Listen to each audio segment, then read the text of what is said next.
Today I'm going to walk you through the gear that I chose as a beginner rider and my thought process for what I chose to help you choose what you feel will make you most safe and comfortable on the road if you're also a beginner rider. What you see in front of me is a full set of gear, um, varying backgrounds and quality based on the compromise for the best safety and cost for my budget. Um, I'm going to start here on the left. I've got everything arranged head to toe.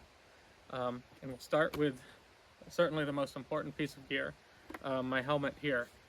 My thought process here was I wanted a reputable brand that I was familiar with, so I went with a Bell helmet. I was mostly looking at Bell and Shoei, although there's certainly numerous other reputable brands, but these were the ones that I was familiar with and had a history with, so this was where I started looking.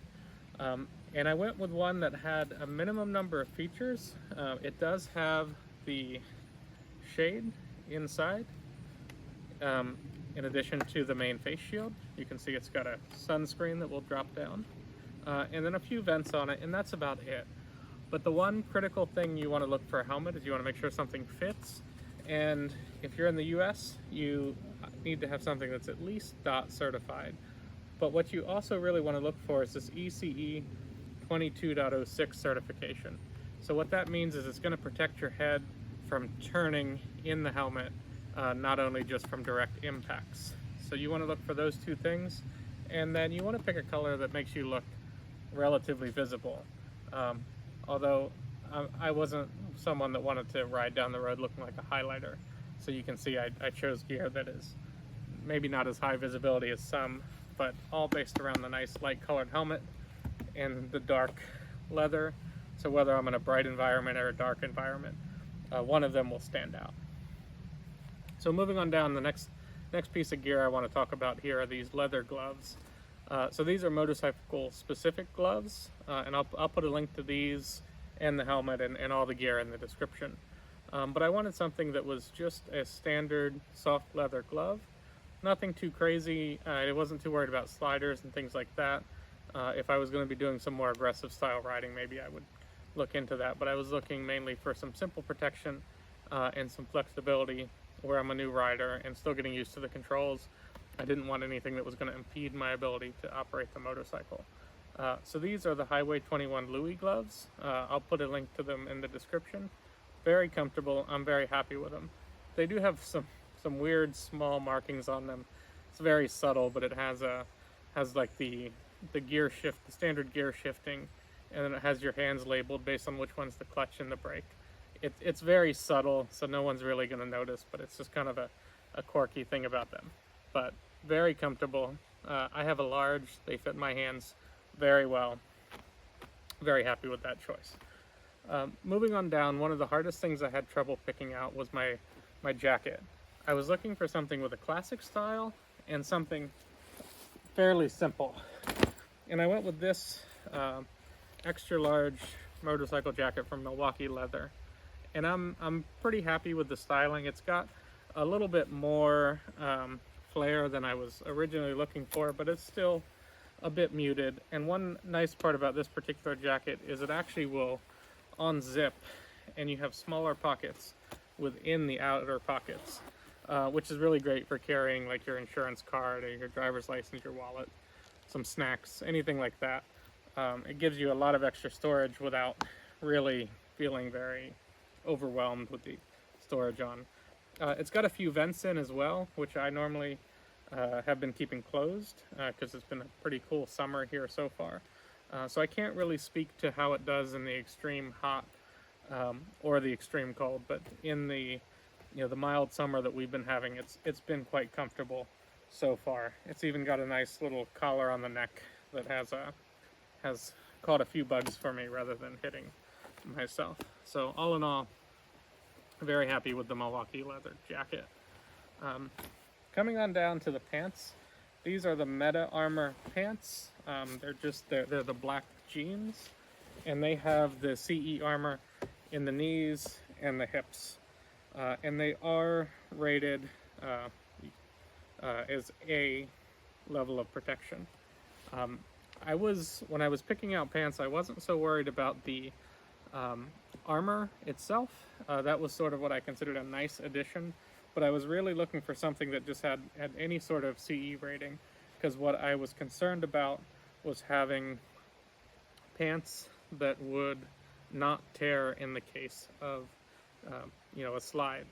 I was really mostly interested in abrasion resistance, and I noticed a lot of the material I was looking at was reinforced in certain areas with aramid, but I really wanted something that was, not only just reinforced with aramid, but also had some sort of certification behind it that it's, stitched, double stitched, and it's not going to have weak points that are going to fail in the case of a slide.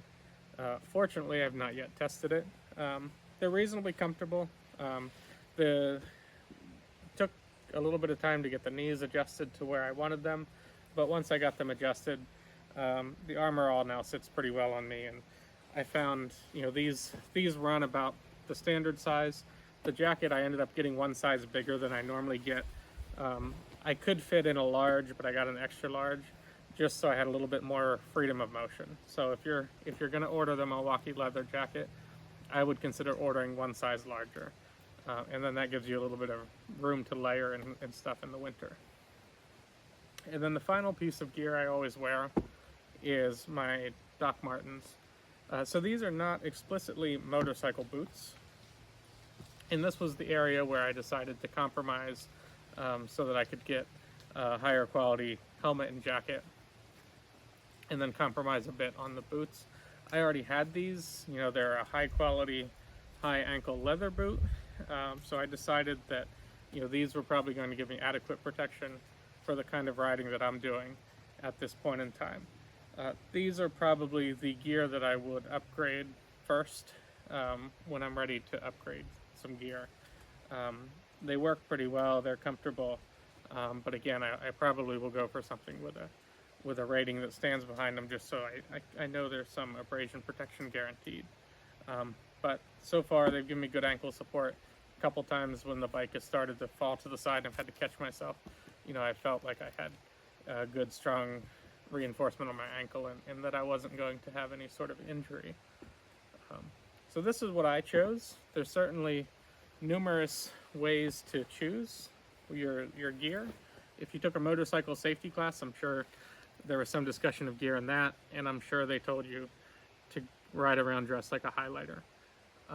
I think there's times where you should do that if you're in low visibility and dense traffic. But I think there's certainly some balance. You can see here I've got the black jacket, although I believe it has some small reflective strips sewn in there to add a little bit of visibility. I went with the white helmet. It's visible but subtle.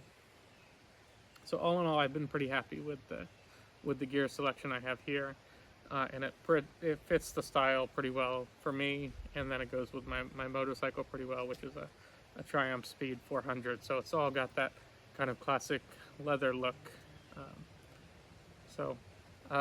Let me know in the comments what you think, what you would have chosen differently, what your concerns are with your gear you're choosing, and if you like this sort of content and you like seeing motorcycle rides, some motorcycle vlogging content around the California coastal area, be sure to like and subscribe, and there will be more content coming.